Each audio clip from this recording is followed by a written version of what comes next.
Everybody, thanks so much for waiting by. And to the TV audience and the digital audience, thanks for tuning in. As I think we've stated that manufacturing will play a key role in a successful Viksit Bharat. And while the share of manufacturing may have come off in the last few years, the focus of the government as well as the private sector seems to be on enhancing the manufacturing prowess in India. And as we stated, one group present across key manufacturing industries and actually key service industries is Mahindra and Mahindra. And the architect of the group's current strategy has also a sharp mind on what the nation can do to enhance the manufacturing prowess. Dr. Anish Shah, absolute delight to be with him in this fireside conversation. Dr. Shah, thanks so much for coming by. Thanks, Neeraj. It's a pleasure to be here. Yeah. So I think the question on everybody's mind is that if there's so much of focus on manufacturing of the nation as a whole, policies for it, etc., how is it that the share of manufacturing in GDP isn't quite inching up at the pace that it should? If anything, it's maybe come off a little bit, but that may be because services have done really well. How do you view that enigma? Neeraj, it takes time for that change to take place. And a number of efforts have been put in place already to make it easier to do business in India, to improve infrastructure, to reduce logistics costs, to have companies focus on innovation. And all of that starts coming together at some point. From a Mahindra Group standpoint, our leaders 20 years ago had a vision, and their vision was to create R&D in India, to ensure that India could create the best vehicles, and that was the birth of the Mahindra Research Valley in Chennai. As I said, it takes time, and it has taken us time as well to really be able to harness the strength of a research center. And what you've seen over the last 5 years is products that were put in place earlier, but we are delivering now. What you're seeing in the last 5 weeks are our electric vehicles that are also coming, which are entirely born in India and out of research and development here. But it takes time for that to happen. And today we feel very proud that our products are of a quality that can match up to any international standard and can really compete with anyone out there in the world. Yeah, well, that showed in the way the bookings happened on Friday, and quite stunning, really, Dr. Shah. So just trying to understand, I mean, you reckon that, and congratulations on that number, by the way, quite fascinating, though I must say that it didn't come as a surprise. I mean, the sneak peek that people got of the two vehicles that you kind of opened up, if I can use that term, it was partly anticipated because they just look so good. So great stuff there. I would love to understand, as you think of the group strategy, and you're a large group, you're the architect of that strategy, as you think of the group strategy over the course of the next 5, 10, 15 years, do you reckon the opportunity and the incentives for enhancing manufacturing are there for you and other groups to really enhance the Indian manufacturing prowess? Because without that, the goal of Viksit Bharat might not quite be achieved. So we feel very confident about that, especially after what we've seen with our electric vehicles and what we've seen with our tractors. So India clearly has the ability to manufacture at scale, to manufacture at a lower cost. It does require a few more efforts for that to happen, but we've been able to show this with our products. And we've had many questions over the years around how will you compete with all the foreign companies coming into India. There have been many who've written us off at multiple times over the last 20, 25 years as well, saying that the entry of such and such company is going to be the death knell for us in either automobile or in farm. And our teams have been able to show that they can manufacture in India at strength and be able to compete with the global majors in a very significant way. Over the last year as well, on electric vehicles, there were a number of questions saying, how are you going to compete if such and such company comes into India? And our response has always been, our products will speak for themselves. And that's what they're doing today. And this is a strength that not just us, but we see other Indian companies also bringing to the fore and essentially setting up the opportunity for India to be a manufacturing hub for the world. And that is what we aspire to, and that is what we feel confident we will be able to deliver in our path to Viksit Bharat. Okay. And I'm going to make this equal parts manufacturing as well as services, because less Mahindra and Mahindra, I mean, yes, the dominant share is auto. There's lots beyond that, right? And would love to talk about that too. But just for a moment, because you mentioned that point, I can't not invoke that conversation, right? This whole talk of one Tesla coming in, the Chinese companies, BYD, etc., making their presence felt. Now, your numbers, booking numbers speak for themselves, but I'm still trying to understand, not just for Mahindra Group, but for others within the auto ecosystem. How would the industry face up to deep-pocketed global car companies or vehicle companies wanting to create their foothold in India? Just trying to understand.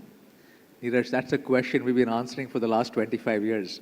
Because that's exactly the question that was there 25 years ago when various deep-pocketed global players came into India and Mahindra was written off as dead, saying you're not going to be able to compete with them. Right? That's happened on multiple occasions.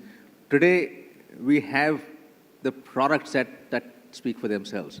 And in fact, we went to the extent where at our launch, at our test center in Chennai, we actually had some of the best vehicles in the world there along with our vehicles, and we invited the folks at the launch to drive all of them. And our vehicles stood up extremely well against some of the best vehicles, some of which were priced 3 times or 4 times our vehicle as well. So that confidence today comes from the people we have, from what they've done, from what they've developed. And therefore, we feel fairly good about the fact that we can compete with various folks. And I'm glad you were talking about services as well, because we do remind everyone we talk to that auto today is just 1/3 of what we do. Mahindra plays in 70% of India's growth over the next decade.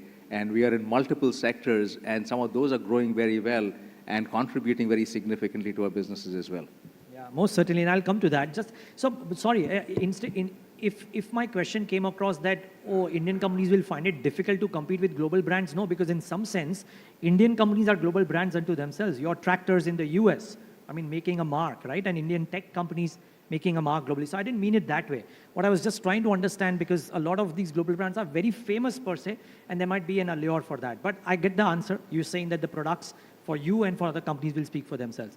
Now, my question is the current economic momentum in India, which is maybe a bit slacking in Q2, picking up slightly in Q3, conducive for Indian companies to think big in the near term? Is this a passing phase, or is it difficult to say whether this intermediate slowdown that we have will get over in a hurry or not? So there, Neeraj, we feel that the fundamentals in India are very strong. And they are further strengthened by some of the actions over the last few years. The digital stack today makes it much easier for us to do business across multiple sectors. Improvement in infrastructure is starting to bring logistics costs down. And a combination of all of these will enable the economy to grow even faster. We see this recent slowdown as a blip, and with some of the actions taken, we feel that we will be back on track. I personally do expect that we should be seeing growth north of 8% in the near future as well. And that's something that I think the Indian economy will be able to deliver, because we've grown at 6.3 to 6.5% over the last 30 years. And there are a number of positives that we have in place today that we didn't have over the last 30 years. So we should be able to see a faster growth rate. And we're investing in a significant manner across multiple industries. And we feel very bullish about the India story. Yeah, there's some bit of pivot that this budget has taken, if you will, right? That there is a focus on consumption being given. It may be a small portion of the overall economy size, but it has a multiplier effect, the moves taken in the budget, if you will. Do you reckon that this move towards 8% growth, and I heard you say near future, it may be 1 year, 2 years, 3 years, depending on where you believe. In fact, would love to know that as well, if you have a kind of time gauge in mind. But 2, would consumption and manufacturing both play an equal part into this, or can it ride on the plank of manufacturing alone? It has to be both, because consumption is what will drive further private sector Capex. And there has been concern, and rightly so, that private sector Capex hasn't quite kept up, and government Capex is really what has taken the economy forward over the last 3 or 4 years. But private sector Capex comes in when capacity utilization goes higher. That's driven by consumption. And therefore, we feel that this is the right path to take. And this consumption boost will enable private sector to put in even more capex, and that creates a virtuous cycle that allows the economy to grow faster. It's been elusive, sir. I mean, this capex, and I'm not blaming the private sector, right? The private sector will put in capex. I'm not talking about you, but in general, the private sector will put in capex when they see the right kind of IRRs for the project. But private sector capex has been elusive. Do you believe that we will sooner rather than later see this? Again, I mean, is there some estimated timeline that you reckon, maybe in 2025, 2026, that there's a higher probability of private sector capex coming back with a bang? So the one metric to look at is capacity utilization across sectors. Right. And that has been inching up. In a number of sectors, it's over 75%. In a few sectors, it's over 80%. So as it starts getting over 80%, that's the right time for companies to start thinking about capex and making sure that they have enough capacity to meet the demand going forward. As consumption increases and we see further growth, it only accelerates the need for private sector capex. And you're right, for us, we've tripled capacity in the auto business in the last 4 years. We've added significant capacity to farm, to a number of other industries as well. And that's because we've seen demand for our products, and that will drive further private sector capex. So again, we feel that India is well positioned right now. The actions that we've seen the government take have been for the long term and to create stimulus for the economy in the recent past around the short term for consumption as well. And that's the right set of actions that will enable private sector capex to come in and provide a further boost. Okay, you are an industry captain, but a lot of our audience are investors. I would love to know. The worry seems to be that we are not getting out of this growth quagmire. I know I'm maybe repeating this question, but I'm just trying to understand. We've seen a bit of an uptick in quarter 3 numbers relative to quarter 2 numbers. The hope is that Q4 and then Q1 onwards, some of these moves that the government has taken will bring about an impact. Do you reckon, I know you mentioned that there's no reason why India can't grow at 8%, but I'm not going that far. I'm trying to understand, do you in your wisdom believe that, let's say quarter 1 FY26 or maybe quarter 2 or quarter 3 onwards, we will actually see meaningful growth come back? Is there some estimate around the timelines that you have? So if you look at rural India, we've seen growth coming back already. Okay. So our estimate for the fourth quarter is that tractor sales will be 15% higher than the previous year from an industry standpoint. And that's a fairly significant level of growth for tractors. It's in a very good place at this point. We see some of that momentum continuing into next year as well, though it's a little early to call next year from a rural standpoint. There is a lot of positivity around that. We've seen some slowdown in urban, but there again, we feel that's more of a blip right now.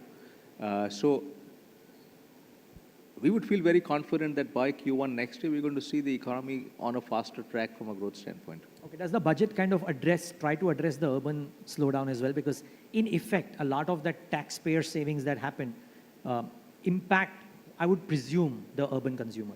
That's correct. The tax effect as well as the rate cut, a combination of both of those, will provide a stimulus from an economic standpoint. The key is to ensure that inflation does not come back, and that's a fine balance. And therefore, the RBI has its task cut out, but it's a balance I think they've handled very well in the past. And as they do that, I think we will be in a good place to see growth coming back. Okay. I'm sorry if I'm putting you in a bit of a spot, but because you have US business interest as well, and I'm just trying to understand, what are your thoughts on the India-US meets that have happened? There is, I mean, the tariffs, reciprocal tariffs, what have you. Rhythm Desai was here in the morning, and his note suggests that the risk of a large impact of reciprocal tariffs is very less. Would love to understand, one, that from you. And two, somebody invoked this thought and asked me to ask you this. I mean, what if there were trade agreements which were nearly equal to a free trade agreement between India and the US, and if all of those moves were to happen, what are the impact for Indian industry per se? Any thoughts? So the starting point is that the relationship between India and the US is very strong. And I think that's a very important factor. Each country is going to take actions based on what is required for that country at that point in time. And on a longer term, we want the world to be completely free from a trade standpoint. And that's positive. We've seen the benefits of globalization in doing that. But we've also seen each country, and whether that's the US or China or Japan or Thailand or India, take actions based on what makes sense for every industry at a particular point. And our sense is that will play out in some form. I don't see a world where there is no tariff at all across the board. Right. That doesn't make sense for multiple countries because it depends on their phase or their life cycle at that point. So I think we will come to a place where it makes sense for both countries. There will be some industries that are hurt more than others possibly, depending on what finally happens.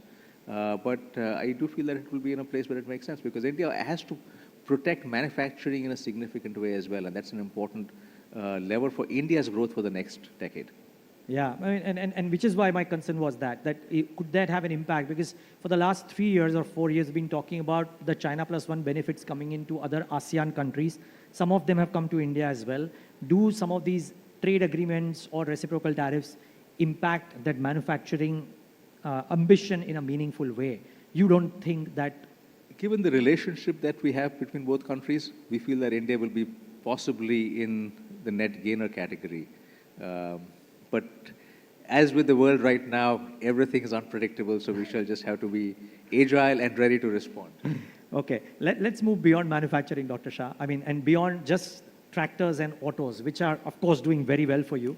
And by the way, I mean, it was great to see some of the large companies like yours, very few in Q3, which delivered very strong numbers, right? What's your sense about, the overall console performance for your group in the times to come? Because in some sense, it will do slightly better than GDP growth, but it will be a mirror or a reflection of what the inherent growth is. You are constructive on growth picking up for the country. Would that be safe to assume, therefore, that you're constructive on growth looking better for M&M in FY26 over what you've done in FY25, which has been a commendable job already? That's a problem with doing well. And we've had that discussion at our board as well, saying that just the fact that you've done well raises expectations significantly.